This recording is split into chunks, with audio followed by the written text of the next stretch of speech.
Hello, everyone. Welcome to the Fall 2023 Student Organization Treasurers Training. We're going to go ahead and get started. My name is Amy Freeman. I am the business manager for student activities. My job is to help you manage your student org accounts, and I act as a guide on your financial processes. My office resides within the Center for Student Involvement at 241 Kennedy Union.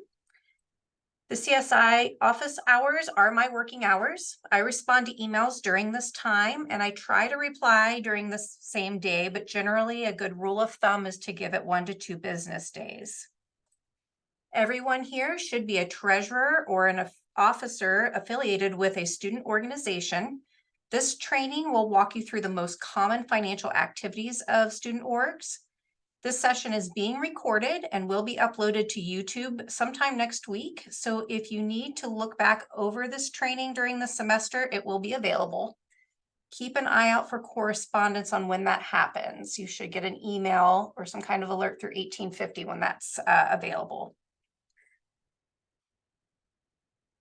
A quick disclaimer is that although the information today applies to all student organizations, there may be some differences in procedures for sport clubs or values-based fraternity and sorority life orgs, depending on whether additional oversight is required or if your organization needs to adhere to different or additional policies.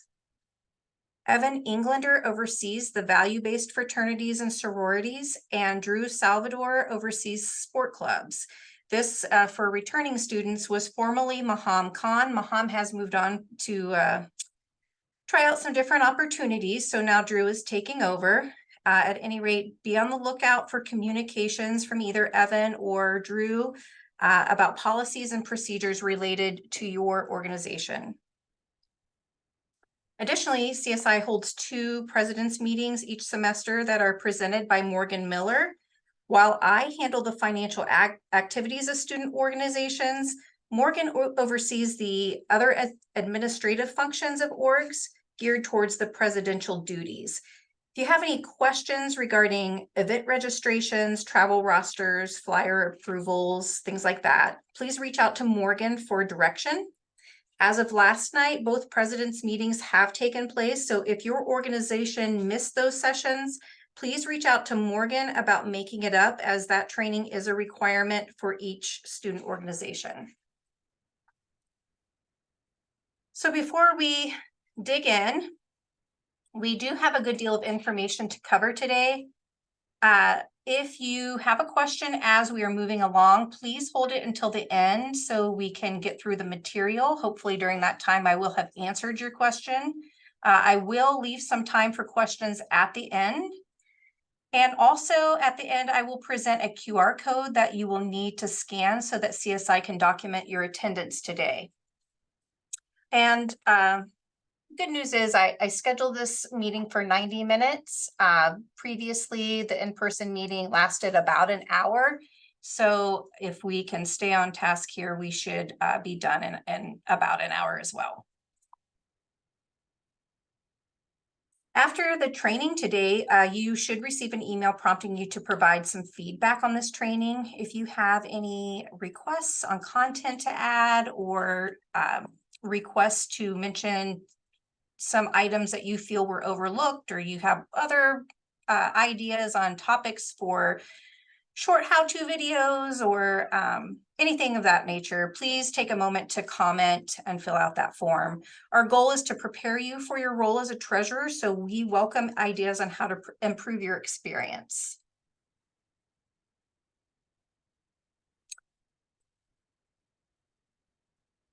Oops.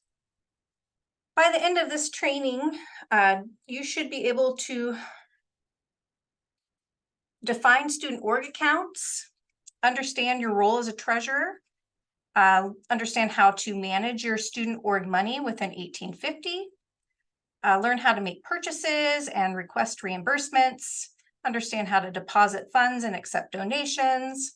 We'll cover some other miscellaneous things about the university regarding student orgs. We'll go over some funding opportunities. And towards the end, I will give an 1850 runway and runway demonstrations, live demonstrations, so we can kind of practice some of the features. And of course, we will have questions in attendance, as I said before. Let's begin by defining student org accounts. Student organizations are important parts of the University of Dayton community. The financial activity of the clubs on campus are seen as financial activity of the university. Therefore, it's important that treasurers or anyone else who makes purchases on behalf of a student organization exercise sound judgment when executing or authorizing expenditures, regardless of the source of funds. Also, purchasing decisions should be made by being mindful of the university's mission and commitments. Excuse me. All student organizations are assigned a unique focal string. This accounting code represents where the organization's money sits within the general ledger being the complete record of all university financial transactions. All student organizations must manage money in accordance with university spending policies. And all these policies and procedures are documented in 1850 in the Student Organization Resource Guide, which we also refer to as the SORG. Your responsibility as a treasurer is to oversee the management of the financial affairs of your organization. You will add financial transactions in 1850, keeping in mind that the general ledger doesn't automatically or immediately communicate with the 1850 platform. Nevertheless, it is crucial that the treasurer or officers report all activity in 1850, which we will walk through shortly. Complete purchasing or delegate purchasing to other members, that's another duty. And also managing cash flow or tracking revenue and expenses by reconciling your records against the transactions in 1850.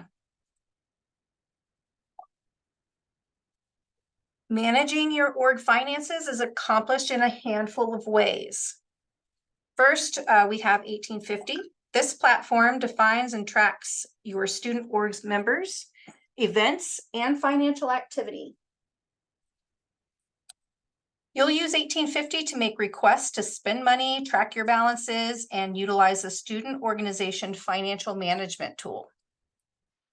Runway is another platform that helps execute expenditures by generating purchase orders and after-the-fact payment requests.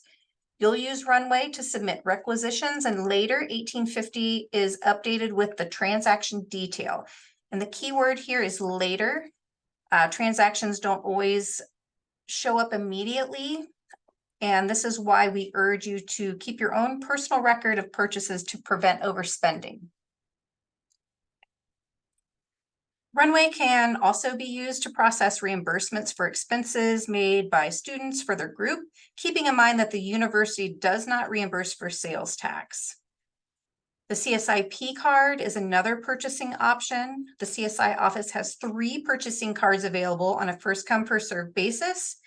And checking one out comes with a special set of rules, and we'll cover those later. The last activity option here is depositing money. And again, this is just a start of a list that we're going to expand on as we move forward here. So let's talk about 1850, a little overview here. When we go over the demo later, we'll cover how to update your officers. If you have not updated your role as a treasurer in 1850 yet, please do that as soon as possible. We'll, excuse me, we'll also cover the financial management tool and the financial request form, as well as some other functions of 1850 here shortly.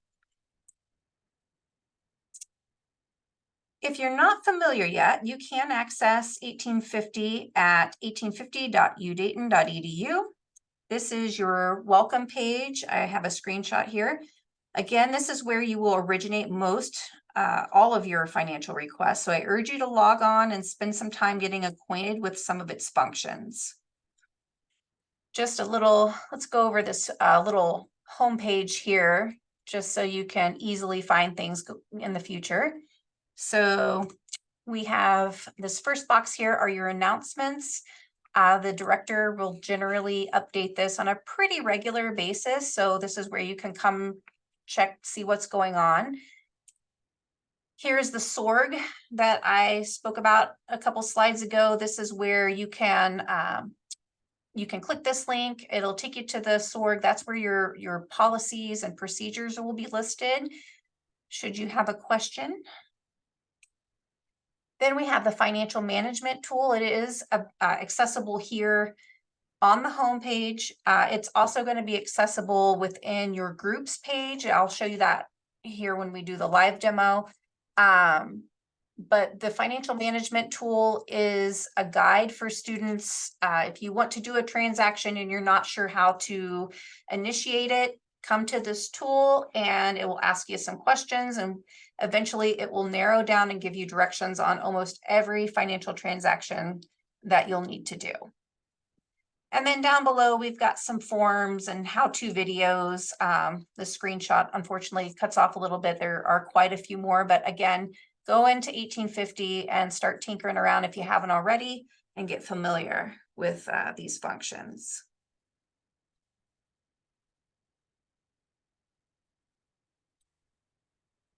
So the financial management tool, as I just said, there are a couple of important financial functions of 1850. And first is this financial management tool. As I said before, this is a tool that is designed to walk you through step by step any financial transaction you're trying to make. Like I said, you'll find this on the home page of 1850, as well as in your money and then accounting book tabs in your org's 1850 page, and I'll show you that in a little bit. And as you can gather from this screenshot, the tool asks you questions related to the transaction you wish to make, and it'll just narrow it down as you click through and give you the appropriate processes. The other function that's very important here is the 1850 financial request form. This shows up as a request a payment button. You'll see that down here in blue. The financial management tool is in red. This is only accessible through your money and your budgeting tabs. So from your org's page, I'll show you this later, you'll just slide down here to money and then budgeting, and you should be able to access that button. As I mentioned before, this red button shows you how to do things. And then this blue button helps you execute the transaction. So the red button teaches you how to use the blue button, essentially.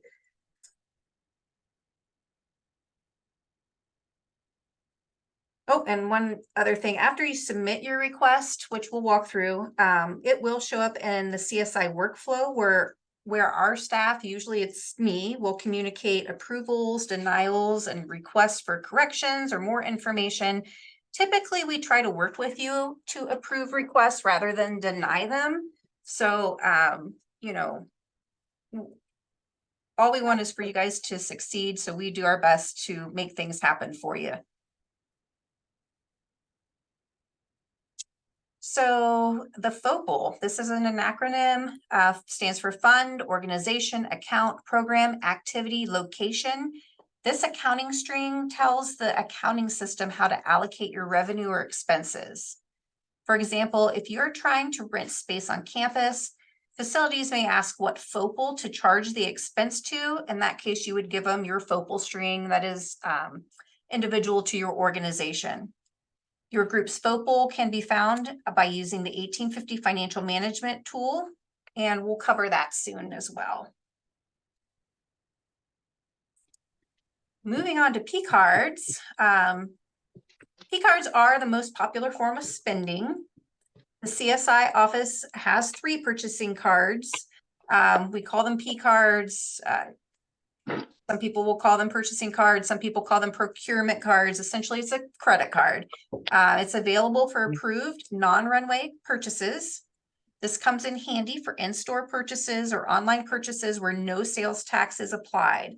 For example, making a purchase at Joann Fabrics for some craft supplies, would warrant the use of a P card. To reserve a card, a student will fill out the financial request form in 1850. That's that blue button we just looked at. If approved, you will receive an email from CSI with the date and time you can pick up your card from our office. Again, the number of cards are limited and available on a first come first served basis for nearly 300 organizations, so planning is important. The purchaser will be asked to read and sign a P-card acknowledgement form before leaving with the P-card. This acknowledgement will list all the rules associated with using a university P-card. Access to P-cards is a privilege for our student organizations, so it is the responsibility of the purchasing orgs to follow all the rules and regulations associated with using that P-card. So let's just take a look. I highlighted a few that seem to be repeat offenses. So let's just read a few of these. First of all purchases must be tax exempt. If you come back with a receipt and it has sales tax on it, we do ask you to go back to the store and have it corrected. Only the individual who checked out the P card is authorized to make purchases. So if someone puts an order through, but another person comes in to sign it out, that's fine, but you can't take the card out and then hand it off to someone else who hasn't signed an acknowledgement form or hasn't made a request in 1850. So you can't trade the card off at all. No additional purchases will be made outside of the 1850 request. So please don't pick up the P card and tell me that you're going to pick up groceries for snacks for your meeting and then go out and purchase hotel rooms. There's a whole other set of processes that need to happen before you purchase hotel rooms, and they can't be part of the same request. If you're thinking about gift cards, no purchase for gift cards are allowed over $100 per card. And if you do decide that you want to give out for a prize, a gift card of some sort, you must provide us with the recipient's name, university email, and their UID number if it's a student. The reason for this is that it's considered taxable income, so the university has to track who collected the card in case they need to file it on their return in the following next year for the tax year. An alternative to this would be to perhaps purchase items on Amazon or go to Walmart and pick out a few gifts.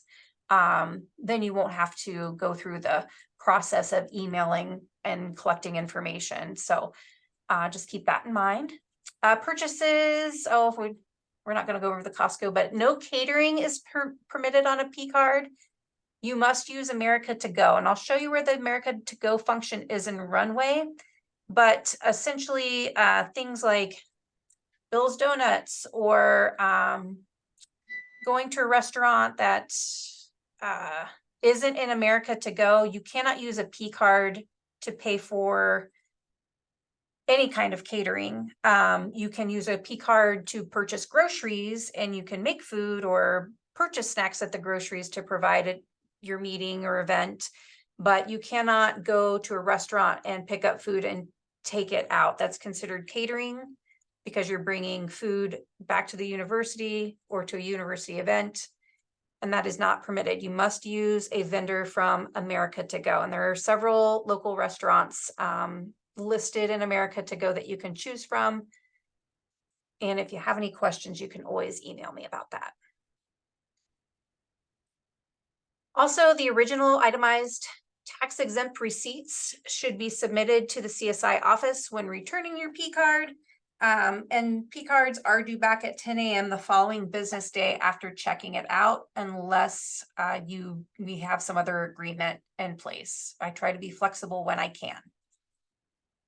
And if policies are not followed, student organizations are responsible for correcting them in a timely manner, or else they may be penalized. And by penalized, we mean losing your P card privileges for the semester or school year.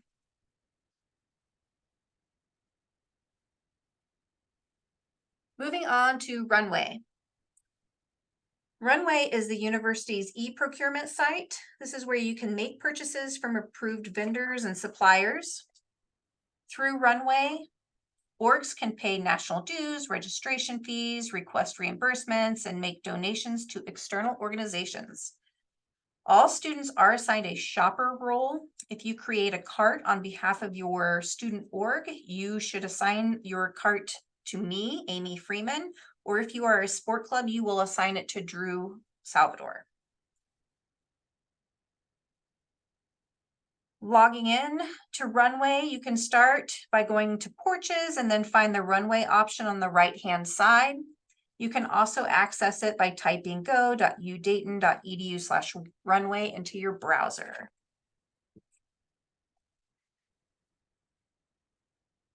Runway reimbursements. Purchases should be made in Runway through a vendor or by P card is the first choice. However, there are occasions where a reimbursement can be requested for student org members.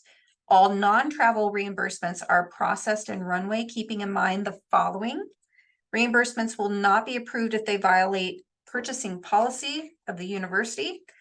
Payees are called suppliers in Runway, and students are not automatically set up as a supplier. It has to be requested by the student.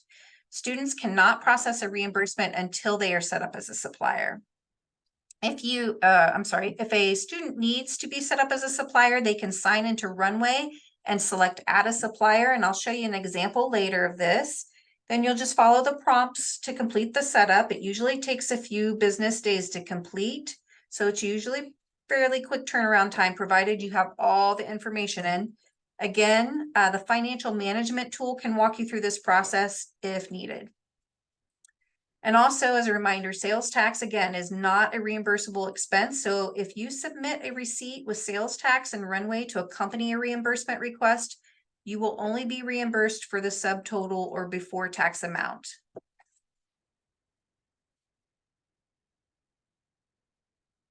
Next, we'll start discussing types of income or revenue. There are a few different ways to earn income. You can collect dues or donations. There are fundraising activities, charging event entry fees, or university account transfers.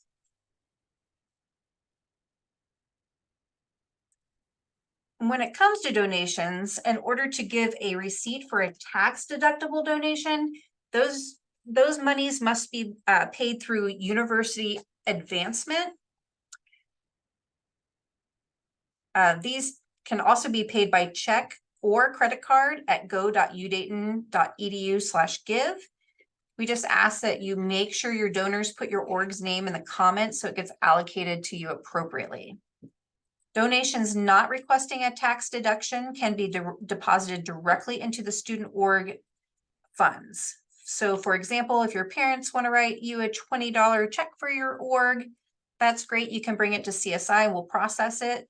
But if your dad's company wants to make a donation and is requesting it to be tax deductible, they must go through university advancement.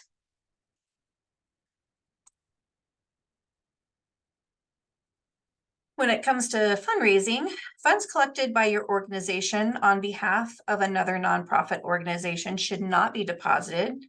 We encourage you send donors to the nonprofit directly. However, if your org raises funds through your event and wishes to donate it to another organization, understand that the receiving organization must be set up as a supplier in Runway.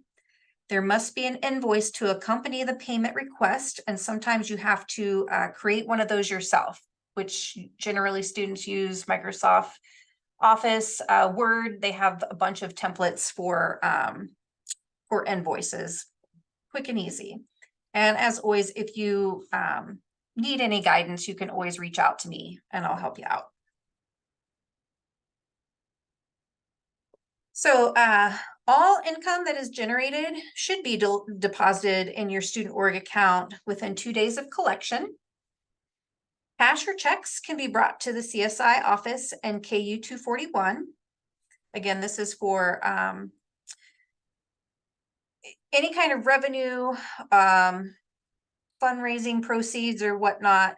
Again, if it's a donation that needs that tax deductible receipt, you'll have to go through university advancement, but this is for non-taxable income. So again, cashier checks, they can be brought to CSI. For walk-ins, I ask that you come in Monday through Friday between 10 and 2. Otherwise, please email for an appointment through studentorgsmoney@udayton.edu. Checks should be made out to the University of Dayton - your club's name. And it's important to note that funds not deposited through the established procedures here can't be guaranteed trackable by CSI. And also 1850 online deposits can be set up for credit cards. For example, having your members pay their dues. If interested, you can reach out to CSI for guidance. And there's also a nice quick how-to video on the homepage of 1850. If you want to go that route. I think some of the graphics are a little outdated, but most of the functions are relatively the same. And we're going to update that pretty soon. Moving on to imprinting. UD now has 2 approved vendors for imprinted goods.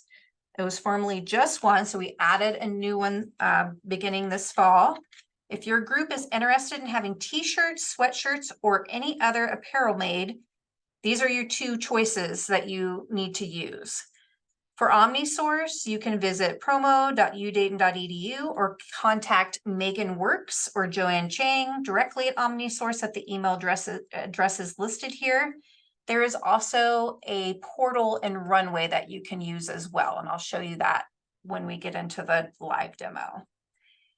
If you are the recipient of Pepsi grant funding, this is also the vendor you will use because they have all the Pepsi logos in place. So if you have Pepsi funding, you should be using OmniSource if you're going to have any kind of imprinted t-shirts or whatnot, go through OmniSource for Pepsi funds.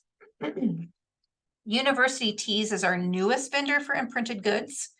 You can visit universitytees.com or email Maggie Phelps to get your order started. We don't quite have a portal and runway set up for them yet, but hopefully that will be here soon. And then always plan ahead, not only for better pricing, but to make sure you receive your items in time for your events, as imprinting can take, a little while to get organized. Moving on to travel. All travel requires completion and approval of event registration and risk management forms. You must have the event approved in 1850 before reserving any lodging, transportation, or registration fees. Once approved, student organizations must submit a financial request for travel purchases in 1850. If you're not sure how to begin, please start by using that financial management tool.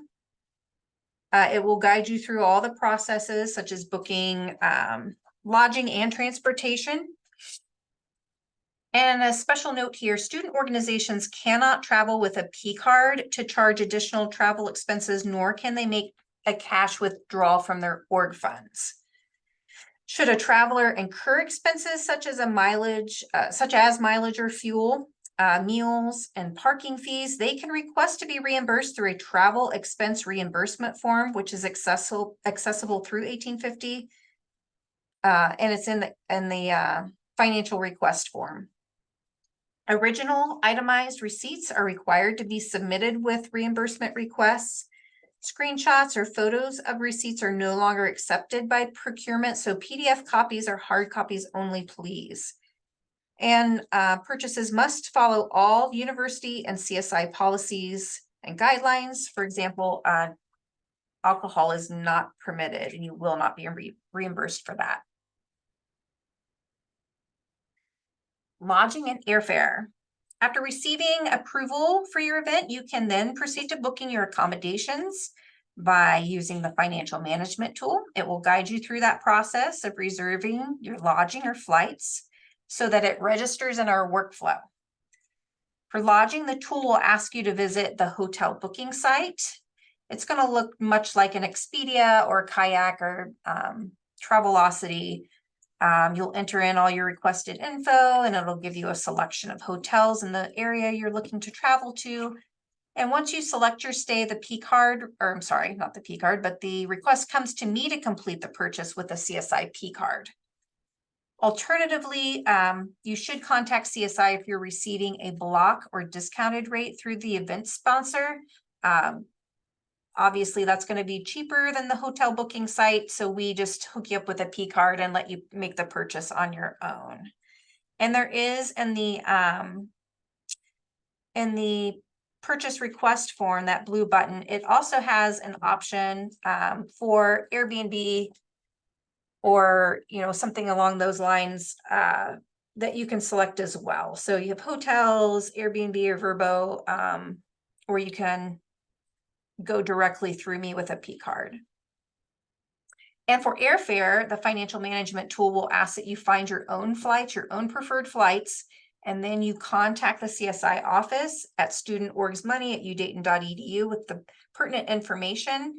And then our staff will then reach out to University Travel to book the flights on your behalf, and you're included in the whole process, and you'll get confirms and all that. So if you get to any of this and it's not very clear, then like I said, you can always email me, contact me, stop in, I'll help you with this. Moving on to vehicles. There are a couple options should you need a vehicle for travel. And the first is university vehicles. This is a low or no cost option for organizations, and they do provide different types of vehicles such as automobiles and passenger vans.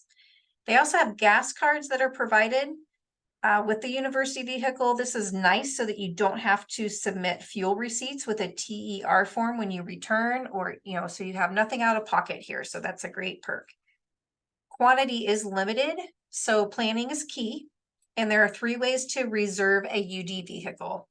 You can go directly to the vehicle rental request form, which you can search that phrase in Porches. And be sure to list your faculty or staff advisor in the comments section so purchasing can reach out to them and finalize the reservation. Another option is to have your faculty or staff advisor reach out to Sandra Harris directly in purchasing via the email that's listed on this slide. And if you have a last-minute emergency situation, Sandra asks that your advisor call her at 937-229-2652, and she will try to help you out the best she can.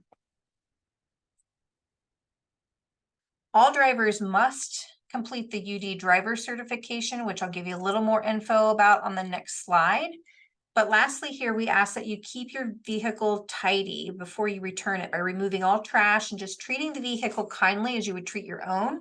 This is a wonderful privilege extended to our students, so just be mindful of this when using the vehicle so orgs can continue to enjoy the service. Alternatively, the university does have a contract with Enterprise Rental Car. To reserve a vehicle, you will fill out the financial request form in 1850 and select the option for Enterprise. From there, you'll choose your vehicle, select the time and date of pickup and return. And again, it is required that there are at least 2 certified drivers per reservation. And once you submit your request at 1850, it will appear in the workflow for us here at CSI, where our staff will contact Enterprise to complete your reservation. Generally, we select the Dayton Mall location for pickup and drop off, but it is also dependent on vehicle availability. And for the driver certification, drivers must be 21 years of age or older, and the link to complete the certification can be found on the Audit, Risk, and Compliance page, or you can search driver certification on the UD website.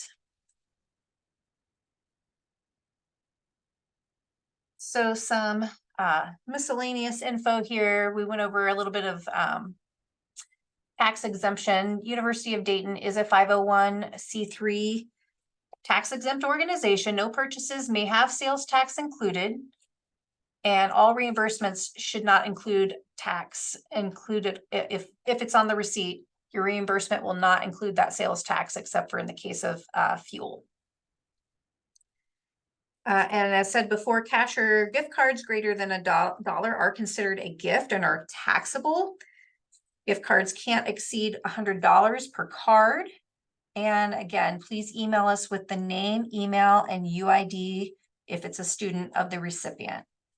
All other non-cash awards, gifts, or prizes valued at $100 or more are also considered taxable and requires reporting the same way as the gift cards. But that's only if it's over $100. Anything under that, you're fine. Do not purchase items that are intended for individual members with the intention of getting reimbursed. And for contracted services, contracts and agreements, specifically for like events, they must be reviewed by CSI. The Executive Director of Student Activities, Amy Lopez Matthews, is the only individual who can sign contracts. Just keep that in mind should you need to get a contract signed. Let's see here. Funding opportunities. There are currently 3 options that are available each fall and spring. We have SGA, Pepsi, and Flyer Funder. And for SGA funding, fall funding week, you need to apply for this funding of up to $1,000. That deadline is September 11th. So you'll need to get that in as quickly as possible. And these funds must be used within the semester. And it looks like the cutoff is December 21st. So if you do get that $1,000, please try to use it because after December 21st, if you didn't use it, you lose it. It does not roll over into the next semester.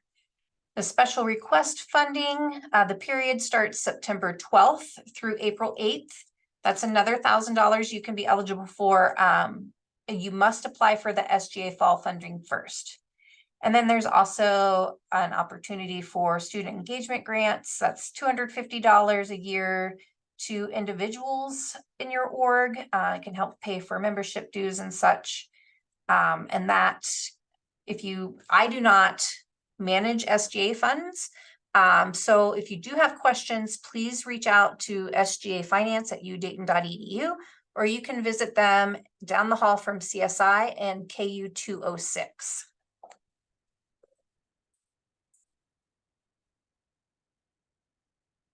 And then we have Pepsi funding for student organizations, and that's also open. You can check your weekly student leader email to access the link to the Google form. You can apply for up to $500 of Pepsi funding for your org's event or program.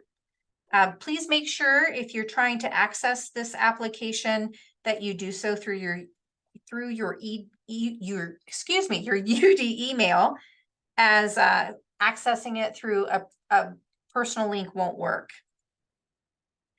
The form for Pepsi for fall will be closing at the end of business on Friday, September 15th. Our team will review the applications the following week, and if your funding request is approved, you will receive an email from CSI with the details of your award, and that will be by the following Friday.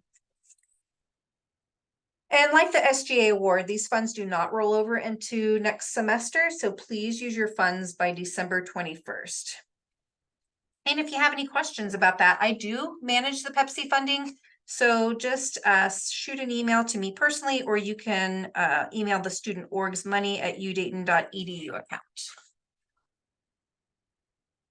And then there's Flyer Funder. This is funding that's available from the Department of Annual Giving. So it's not funding that's managed by CSI, but it is available for you to pursue if it meets your needs.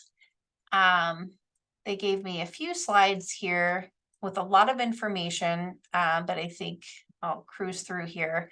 The fall session, you need to apply for this by Friday, September 29th. And if you have questions, you can email flyerfunder@udayton.edu.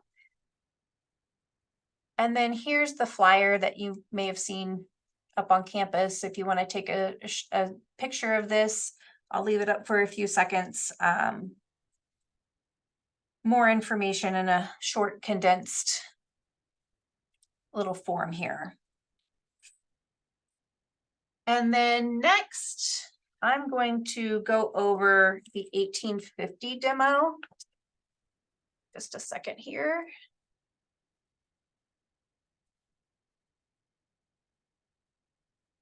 So again, here's that landing page, like the screenshot I showed you before, for 1850. Again, scrolling down, you've got your announcements, your SORG in the middle, that financial management tool under the purple, and then a host of financial forms. We've got regular financial forms, sport club forms, fraternity and sorority life forms, and some how-to videos.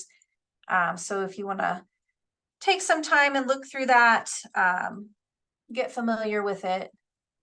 And so let's go up here and we're going to find a group. So up here at the top, we've got groups. I'm going to use Society of Automotive Engineers. I'm going to click on that.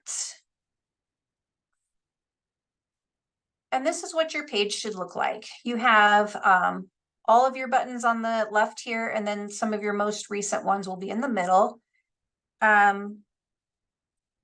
Let's come over here to the dashboard on the left, and then I'm going to click on the officer tab. And this is where you're going to go to make sure that your officers are up to date. The preference is to have a set president and a treasurer, but orgs don't always function like that. In that case, please select officer, and we will try to accommodate you when sending out information. And then I'm going to slide down here to the money tab. I'm going to click on that. That's going to land me in the accounting book. Here you'll notice that the financial management tool is at the top of the page here in red. And that's that button that you can go to when you need to learn how to do a transaction. The accounting book down below here, this is where you can see your organization's ledgers for revenues, expenses, and the balances. If you have a special funding for SGA, you're going to see that populated on a line, as well as your organization ledger here. Please ignore this group fund line. That is an old function that we do not use anymore. Sometimes groups still find some funds populated on this line. Please let me know if you do see funds on that line so I can reach out and have them correct that for you. And I'll quickly mention Pepsi, because if you know, SGA has a funding line, but Pepsi will not. Pepsi, when you make purchases and you go through the 1850 financial request form, it will give you an option to choose the type of funding, whether it's your organization funds or your SGA or your Pepsi. And when you enter Pepsi as your source of funds, I will just allocate the charges to the Pepsi FOPL. So you will never see that. And I guess the best reason for that is not everyone uses all their funds, and it would be a lot of transactions to go back and get the remaining funds out of accounts. So you won't see a Pepsi funding line, but I do keep track of that. Down below here is transactions. This area will show the itemized activity of expenses and revenues. Understand that transactions may not show up right away. So it is your responsibility as a treasurer to track the org's financial activity so you don't end up in a deficit. For example, P-cards update within the second week of the following month, because credit cards only get reconciled at the very end of the month or the first couple of days of the next month. So you won't see those transactions update. If you just bought something here in September, you're not going to see that until October. And then department transfers, say a department is going to fund some of your travel. And so they've put in a request to move funds to your student org account. That only happens once a month. That doesn't happen here. That happens in the budget office, and they do it once a month, and it's usually towards the end of the month. So again, if you make a request at the beginning of the month, you're not going to see that right away. And if you find an error in your log here of transactions, please contact Student Org's Money at udayton.edu, and we can research it and make the necessary adjustments. So moving on, I'm going to come over here to the left. Under your accounting book, we have the budgeting tab. And you'll see another link for the financial management tool, but then you'll also see that blue payment request button. So this blue tab, that brings you to that student organization financial request form. And that's what lets you request a P card or a GFS card. You can let us know that you started a runway cart. You can build a travel reimbursement report, etc. And I'm going to click on the financial management tool first. And I'm going to show you real quick how to find your FOPL for a deposit. So opened up the financial management tool. I'm going to click on this box here. I need my FOPL from my organization funds. And it's because I want to make a deposit into my org account. And then I can select my org here. I'm going to select Four Paws. And then here it's going to give you what looks like one of our university deposit envelopes. Your FOPL is here in the middle, this long string of numbers. The first number here is your fund number. That is unique to your organization.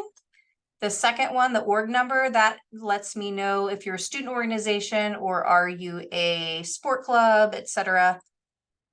These last three fields here usually remain the same, but this number here in the middle is the only variant. That's your account code, and that number is going to change based on the type of transaction you're trying to make. So if you're making a deposit, it's the 632000.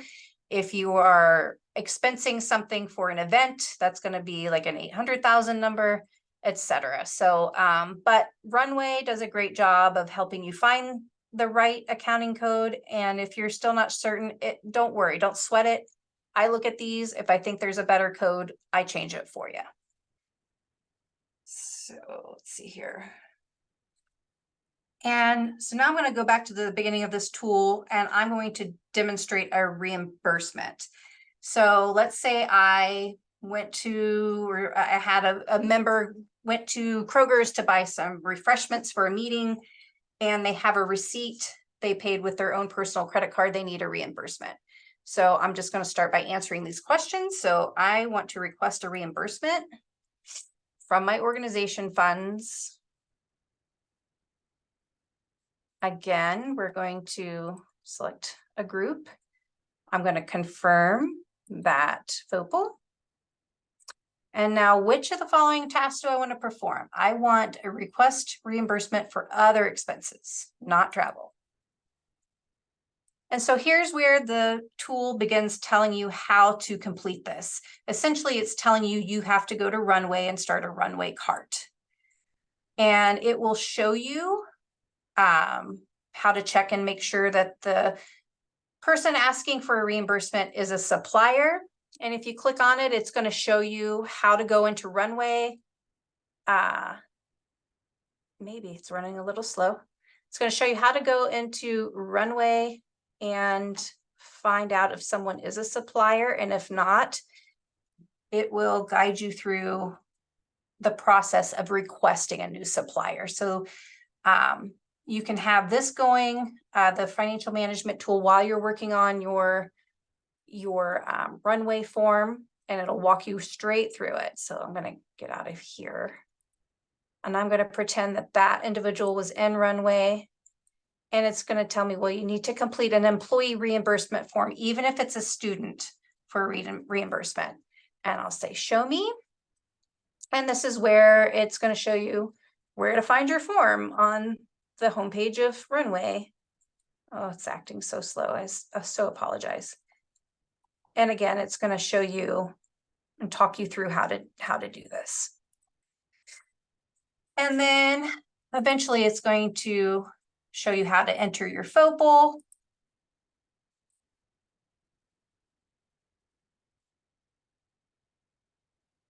And how to complete the rest of the form. And eventually you're going to need to assign the cart to someone.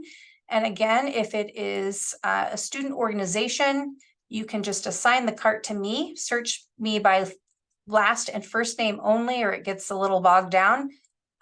If you are a sport club, then of course you're going to look for Drew Salvador. And then when I get to the end, it's going to tell me, okay, you've done your runway cart. Now you have to log into 1850 and you're going to click that blue button and fill out a quick request a payment form so that it comes to my workflow and I know that there's a runway cart that needs action.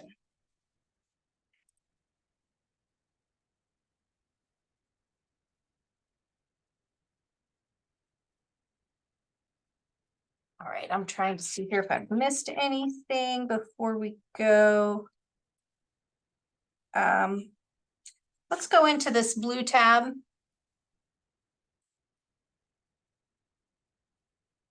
For request a payment, and I'm going to real quick show you how to request a P card. So let's say we're going to go to Kroger and we're going to get some snacks for our meeting. And let's pretend we use that financial management tool and it's led us here to the request a payment function. So again, from your orgs page, you go to that money tab, and then budgeting, and then you click that blue button, right? So here's the beginning of that form. So you will select your org. You're going to indicate that you want organization funds to be used.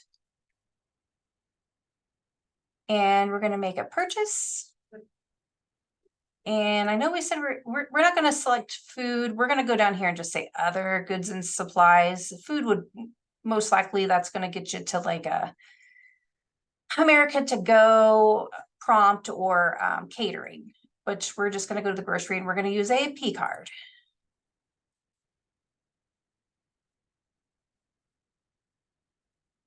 And then it's going to ask you, do you want to be, you want this to be an online or in-store purchase? So we're saying in-store, and then it's going to ask you some other things like your phone number and such. It's going to also ask you here, do you want a Gordon Food Service card to purchase groceries, which is an excellent alternative if you're having a large event to going to the grocery. Here you would just click yes. Each org should be set up with a PO. So you just come into the office, you get a card that has your PO number on it, and you go to the grocery and they scan it and it comes right from your account. So that's great. But in this case, we are not doing GFS. We're just going to get a regular P card. It's going to ask you what you're purchasing. You can say hot dogs for my cookout, whatever date you want to pick it up, and then you can select a time. And right now there's times between 10 and 1, I believe. If those times don't work for you, just email me and we'll figure it out. We'll get you a card. And then you just essentially click that you understand, you sign and submit it. And then that comes to me. But this form doesn't guarantee that you're going to get a P card. You are not guaranteed a P card until you receive an approval email from me saying, or from Student Org's money email address saying you are approved and you can pick your card up on this date at this time. But real quick, I want to mention the online option as well. We do have tax exempt accounts with online with Amazon, Target, and Walmart. So if you find things on Amazon that you want to buy, you can go through us so that you don't, number one, have to shell out money up front yourself. And then also you wouldn't have to pay the tax. So clicking online here, saying, are you going to go to Amazon? Sure am. And then here, it's going to prompt you to download a purchase form. And then you just fill this out. And then you re-upload it to the form so that I get it. And then I make the purchases for you. They get delivered to CSI. And then I let you know when they're ready. And I also provide you with those receipts. So this is what that form looks like. You just enter in some information about the item. Most important to me is the quantity and then a direct link to the item you want to get. So say you want to get like training shorts in different sizes. We had a sport club do this recently. So say you wanted 5 small, 5 medium, and 7 large. you would have to give me 3 links to each the small, medium, and large options that you'd like. And that way that cuts down on any errors between us. And make sure I'm not missing anything before we go. Okay, looks like we're probably good on this one, but I'll leave it up just in case we have questions later. But I'm going to move on to runway real quick. We're almost done, I promise. So again, universities' preferred means for orgs to make purchases is through runway. Here in the middle, you have some showcases. These are links to specific online stores where you can order items on your own. For example, if we click on Home Depot, it's going to send us directly to their site. You can select a store. And then you can just do your shopping. I just want to grab something quick here. For example, 2 of those. Add it to the cart. When you're done shopping, you can say checkout. It's going to send you back to Runway with a pre-made cart. Then from here, you're just going to review it. You'll proceed to checkout. And then this is where you'll enter in your FOPL information, which if you click this little pencil here, you can look things up either by the value, if you know the number, or you can type in office supplies and it'll give you the proper number or your org's name, you know, whatever. If this is a quick way to get to your FOPL and get that established. So I'm going to close that. And the last thing on this page, you need, you know, you're always going to look for the red X's and make sure those are completed. And then always put in your business purpose. I sometimes have a hard time telling what you're using the items you purchased for. So please be sure as to not delay your request with me bouncing it back and asking you to fill that in. Please be sure you don't forget that. And then eventually you're just going to come up here, click assign cart. And just like that reimbursement that I showed you before, it's going to look the same. You just look for my name and assign the cart to me and Drew Salvador for sport clubs. Let's go back to the main page here.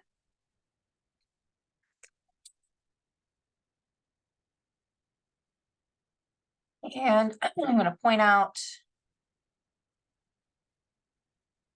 OmniSource and America to Go. So scrolling down here a little bit, we've got, oh goodness, we've got the America to Go function here. I'm not going to click on it since it's dragging so bad, but if you click on this America to Go, this is where you will go to get on campus. If you want to get catering from local restaurants, this is the way to go. You will click on this, you can place an order. Usually they want 24 hours of advance notice for orders. Pay attention though, sometimes I've noticed places like Ben and Jerry's like to have 3 days notice. So pay attention to that, but essentially 24 hours is usually the rule of thumb. And then right here is that OmniSource. If you want to have imprinting done, you go through OmniSource portal here. And especially use that if you have the Pepsi Fund and need t-shirts. And then looking at these forms real quick, just so you know how to use them. We've got these 2 non-catalog purchase forms. These generate purchase orders. This is if you have a quote, if you plan to have an event, you have a quote for some equipment, or if you have a recurring monthly bill, something to that where you have an expected purchase, and you need to generate a PO, you would use these. And then the payment request button, you would click that and complete this form if you have an invoice and you need to mail a check to someone. This would be like paying your chapter or you know, making that donation because you had a big sale and generated $500 and you want to give it to a charity. The employee reimbursement is if you have a receipt because you've already purchased something and then you need to get reimbursed. So we kind of went over those already, so I'm not going to go into these forms. they generally look the same. It's just the information that you're putting in them. And then, let's see where we're at here. I think the last thing we've got here is looking at a supplier. So if you need to look up whether you are or someone else is a supplier, come over here to the left, slide down to these 3 heads huddled together here. That's your supplier icon. And then you can come over here and you can enter a name or a company name, and you can see if someone is a supplier. And I'm not a supplier, so I'm going to go back over here. I'm going to click, and then you can say requests, and then you can request a new supplier. And you can do this yourself, or you can do this on behalf of someone else. If you are doing this on behalf of someone else, you, I think, have to have just the name and a legit email address. And then that generates an email to the potential vendor for them to fill out their portion. It's usually like social security numbers or EINs and things like that. So that will prompt them to complete the form. And then once they have submitted it and it's in good order, it usually just takes a few days for them to make someone or a company an active supplier in Runway. So that's how you would do that. And I think we've about accomplished everything here. If you have any questions as you're working with 1850 and as you're working with Runway, you can always start with that financial management tool. It's usually a lot faster than waiting for a response from one of us. But you're always welcome to reach out to us as well. So with that being said, we are at the end of this training. Here is a QR code. Please go ahead and scan that in so we can get your attendance. If you're having trouble, please just send an email on the Student Orgs Money email address, mention your name and the orgs that you're representing. And if you could do that by tomorrow evening, I'll get you checked in so that you are in good order. So at this time, I'll stay on for a few minutes. And if anyone has any questions, you can type it out or you can unmute yourself and ask away. And if you need to leave, I just want to say thank you everyone for sticking it out. I know it's not a lively or exciting presentation, but I hope you did find it valuable. And as always, reach out if you need anything from me. Yes, I have a question. Sure, go ahead.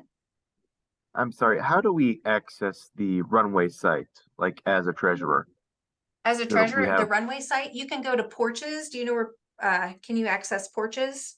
Yes, I can. Yeah, so if you go to Porches, over on the lower right-hand side where you find your, like the email, the box for your email, and there's some other functions, there should be a link there for you. Hold on, make sure all that works.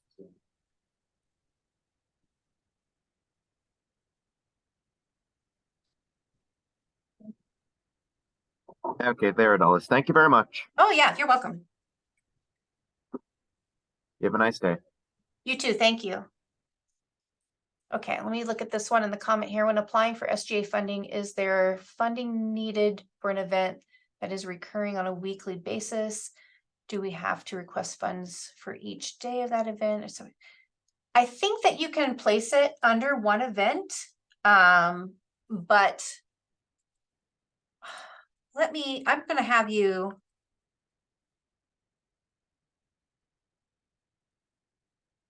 I think if you write it out and they are understanding that this is a multiple day event, if that's what it is, they should be. Just a second here. Trying to send you the email to SGA Finance, but I think if you put it all under one event and you indicate in the comments that this is a multi-day event, that should be okay. But if for clarity, I would prefer that you reach out to SGA directly. They are either at sgafinance@udayton.edu or you can stop in at KU 206.